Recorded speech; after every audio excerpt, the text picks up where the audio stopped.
So I'm going to read Neil Postman's my graduation speech. A couple of little facts about it before we begin. He gave the speech in the year 2000. It was given at Brigham Young University. And I first heard about Neil Postman in a book called Amusing Ourselves to Death, which he published in 1985, and it discusses the rise of video and screen and television-based information and entertainment. And he looks at how that's going to eventually reduce our appetite for complexity. So he was pretty prophetic in that he actually predicted an entertainment president, which of course in 2016 came to pass. So here you go. And I'll stop and give some commentary along the way. My graduation speech. Members of the faculty, parents, guests, and graduates, have no fear. I am well aware that on a day of such high excitement, what you require first and foremost of any speaker is brevity, or being brief. I shall not fail you in this respect. There are exactly 85 sentences in my speech, 4 of which you have just heard. It will take me about 12 minutes to speak all of them, and I must tell you that such economy was not easy for me to arrange because I have chosen as my topic the complex subject of your ancestors. Not, of course, your biological ancestors, about whom I know nothing, but your spiritual ancestors, about whom I know a little. Just at that point, you can tell that he's very careful, deliberate, thoughtful. He's counted the number of sentences. He counted how many of them he'd read at that point, saying, you've already heard 4, which creates that feeling of, I understand you, you're sitting here to graduation, you want things to go quickly, I'll be brief, which again, as a rhetorical appeal, as a persuasive appeal, is ethos. It's the image that he creates is one of a very careful, deliberate, thoughtful, understanding speaker, and so he wins over the audience right from the beginning. Secondly, he writes about spiritual ancestors, and what he means by that is the spirit of a particular culture. For example, our American spirit.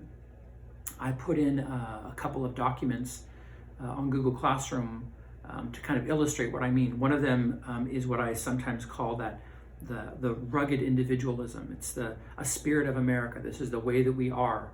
We're the Marlboro Man. If you have ever seen the old advertisements for the cigarettes, they show a cowboy. He's carrying around his gear, or he's on a horse, of course, smoking a cigarette. But he's always alone. He's always on his horse. He's always looking off in the distance. He's always a man who's prepared for any eventuality. He can do anything alone. Another of them is that shared commitment of we'll work together to solve a problem. So, for example, more recently, you've seen some examples of this. At 7 o'clock in various cities, people cheering first responders, cheering the medical profession. We're all in it together. We're cheering you. We know you're doing a difficult job. In World War II, it's this picture that I showed you before. It's that propaganda poster that says, when you ride alone, you ride with Hitler. Public shaming, the idea that, yes, we're individuals, but as a group, we need to do this all together and to share this burden together. So, for example, again, people who hoard toilet paper or hand sanitizer are generally looked down upon. So on the one hand, rugged individualism, I got to look out for myself, but at the same time, this kind of shared effort to solve a problem, and they're kind of in conflict with each other, but that's the spirit of America, a very paradoxical, kind of contradictory place. I'll continue. He says, to be specific, I want to tell you about 2 groups of people who lived many years ago, but whose influence is still with us. They were very different from each other, representing opposite values and traditions. I think it is appropriate for you to be reminded of them on this day, because sooner than you know, you must align yourself with the spirit of one or the spirit of the other. And there is his central claim and his question, which will you be? What kind of order, I wonder, will he use? This is obviously an essay of comparison. He's going to be looking at 2 different groups. Will he use block comparison or point by point, or a combination of the 2? That was one of the questions I had as I was writing my notes as I was annotating. The first group lived about 2,500 years ago in the place which we now call Greece, in the city they call Athens. We do not know as much about their origins as we would like, but we do know a great deal about their accomplishments. They were, for example, the first people to develop a complete alphabet, and therefore they became the first truly literate population on Earth. They invented the idea of political democracy, which they practiced with a vigor that puts us to shame. They invented what we call philosophy, and they also invented what we call logic and rhetoric.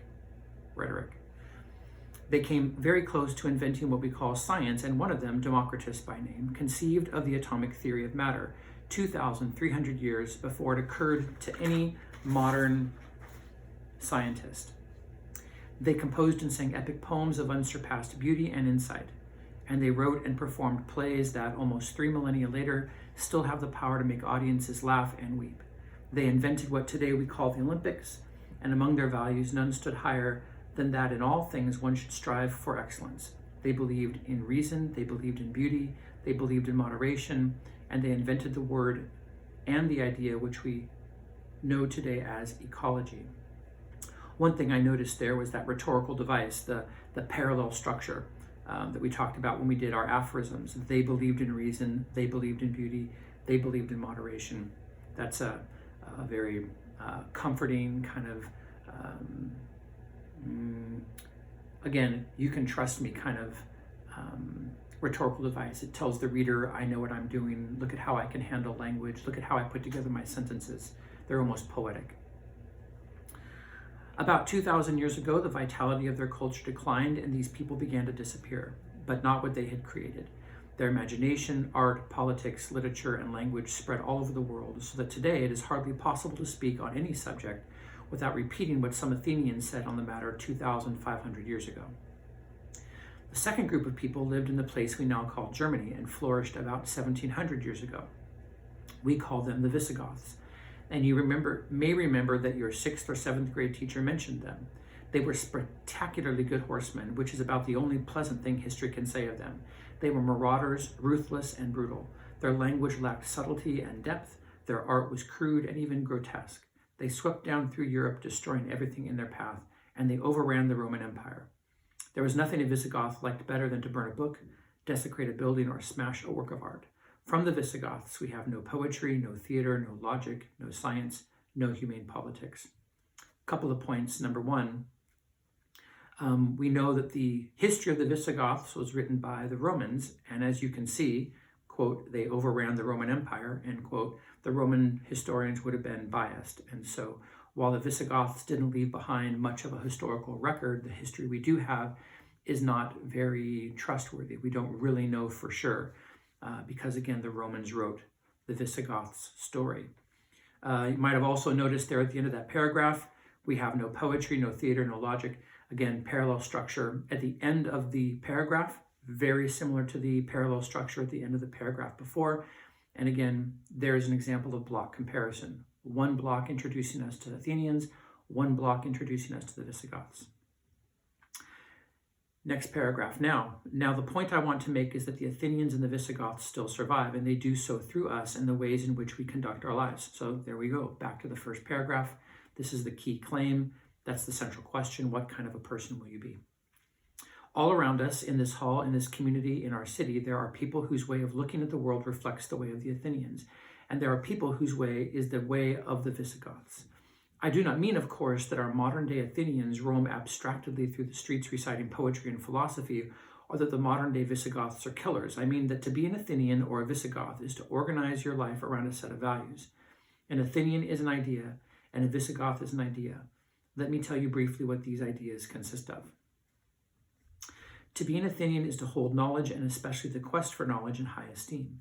To contemplate, to reason, to experiment, to question, these are, to an Athenian, the most exalted activities a person can perform.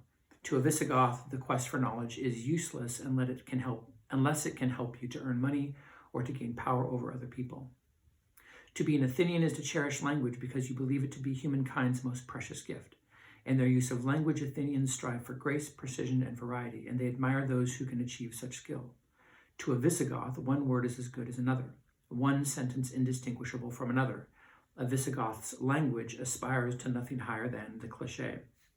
All right, so he used block comparison at the beginning, and now he's using point by point.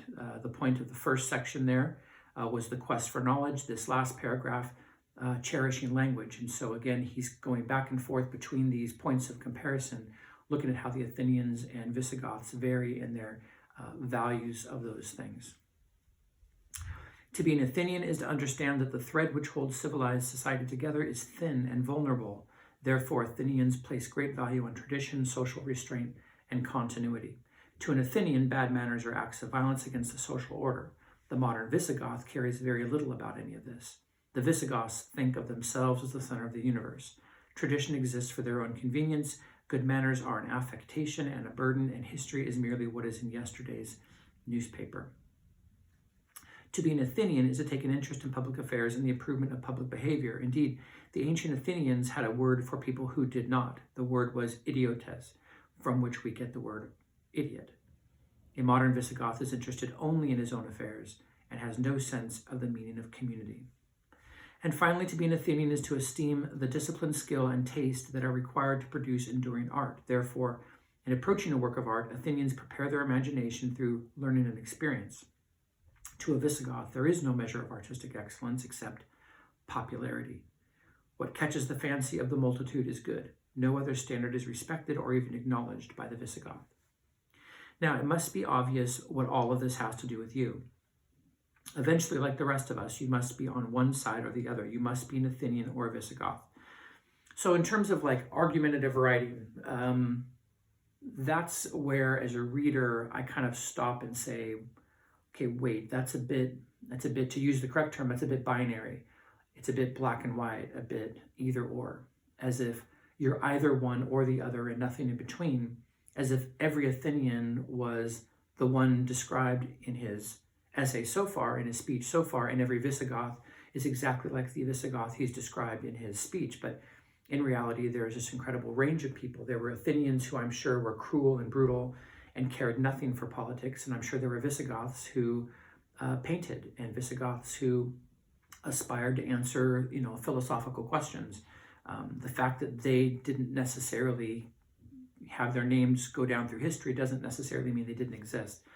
And that also means that this idea of you have to be one or the other is, I don't know, it seems a bit simplistic. And so therefore, maybe this is where I have some questions about his argument. Of course, it is much harder to be an Athenian, for you must learn how to be one. You must work at being one, whereas we are all, in a way, natural-born Visigoths. That's true. I don't deny that. My kids threw a lot of food and broke a lot of toys and fought over who had whose toy. And as soon as Brenna had a toy that Brady had totally forgotten about, and he discovered that Brenna had it, he suddenly had to have that toy, even though 5 seconds ago he didn't even remember that it existed. So anyways, that is why there are so many more Visigoths than Athenians. And I must tell you that you do not become an Athenian merely by attending school or accumulating academic degrees. My father-in-law was one of the most committed Athenians I've ever known, and he spent his entire adult life working as a dress cutter on 7th Avenue in New York City. On the other hand, I know physicians, lawyers, and engineers, supposedly Athenians, who are Visigoths of unmistakable persuasion. And I must also tell you, as much in sorrow as in shame, that at some of our great universities, perhaps even this one, there are professors of whom we may fairly say they are closet Visigoths. And yet you must not doubt for a moment that a school, after all, is essentially an Athenian idea. There is a direct link between the cultural achievements of Athens and what the faculty at this university is all about. I have no difficulty imagining that Plato, Aristotle, or Democritus would be quite at home in our classrooms. A Visigoth would merely scrawl obscenities or curse words on the wall. And so whether you are aware of it, And so whether you were aware of it or not, the purpose of your having been at this university was to give you a glimpse of the Athenian way, to interest you in the Athenian way. We cannot know on this day how many of you will choose that way and how many will not. You are young, and it is not given to us to see your future. But I will tell you this, with which I will close. I can wish for you no higher compliment than that in the future it will be reported that among your graduating class, the Athenians mightily outnumbered the Visigoths. Thank you, and congratulations. And I will say, if you go back to the very beginning, where he established an ethos of trustworthiness, of I understand you, I'm going to speak about important things, but good things. You can tell that that's what he was trying to do, because at the very end, he compliments them on pursuing the Athenian way, like himself, who he was a professor at New York University. And so, in a way, the essay, I think, is very persuasive, and yet I have some questions about how nuanced, how complex his argument is. It does seem a bit simplistic. I'm going to post a commentary on his question from Mr. Roylance. I actually got him to read the article and provide a written commentary on whether he thinks Postman's argument is how substantial it is, how convincing it is, and he gave me a really great response, and so I'm going to post that as well on Google Classroom. Hope you enjoyed this video, and we'll keep on doing them if it's a good thing.